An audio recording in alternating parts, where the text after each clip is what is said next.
ఇవాళ అందుకే మీకు మెడికల్ కాలేజీ ఇచ్చినా మీ ప్రాంతంలో ఎడ్యుకేషన్కి సంబంధించి ప్రతి నియోజకవర్గానికి young India integrated residential schools ఇచ్చినా మెడికల్ కాలేజ్ ఇచ్చినా ఎడ్యుకేషన్కు సంబంధించి ప్రతి అవకాశాన్ని ఖమ్మం జిల్లా ప్రజలకు అందించాలన్న లక్ష్యంతో ముందుకు వెళ్తున్నాం.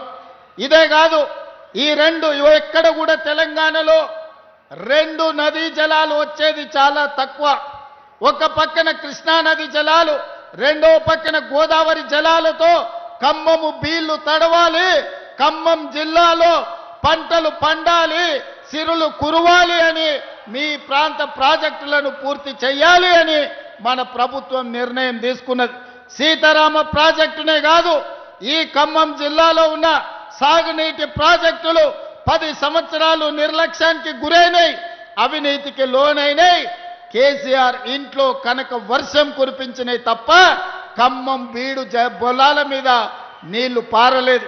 అందుకే ఈనాడు మిత్రులు బట్టి విక్రమార్క గారు ఆర్థిక మంత్రిగా, మిత్రులు పొంగులేటి శ్రీనివాసరెడ్డి గారు రెవెన్యూ మంత్రిగా, తుమ్మల నాగేశ్వరరావు గారు వ్యవసాయ శాఖ మంత్రిగా తెలంగాణ రాష్ట్ర ప్రభుత్వానికి నేను ముఖ్యమంత్రిగా ఉండొచ్చు.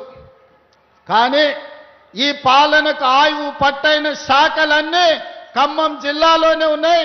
బట్టి విక్రమార్క గారు, తుమ్మల గారు, పొంగులేటి గారు అనుకుంటే ఈ ప్రభుత్వంలో జరగనిది ఏమీ లేదు. ఖమ్మకు జిల్లాకు ఏమి కావాలనో మీరు అడిగిందే తడువుగా మీ నిధులు అనుమతులు మంజూరు చేసే బాధ్యత నాది.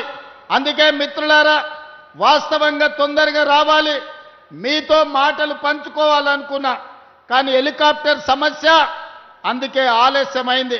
కానీ ప్రజలకు రేషన్ కార్డు ఇచ్చినా, ప్రజలకు సన్న బియ్యం ఇచ్చినా, ప్రజలకు ఇందిరమ్మ ఇండ్లు ఇచ్చినా, మా ఆడబిడ్డలకు ఇందిరమ్మ చీరలు ఇచ్చినా, ఏ ప్రోగ్రాం అయినా ఖమ్మం జిల్లా నుంచే ప్రారంభించుకున్నాం.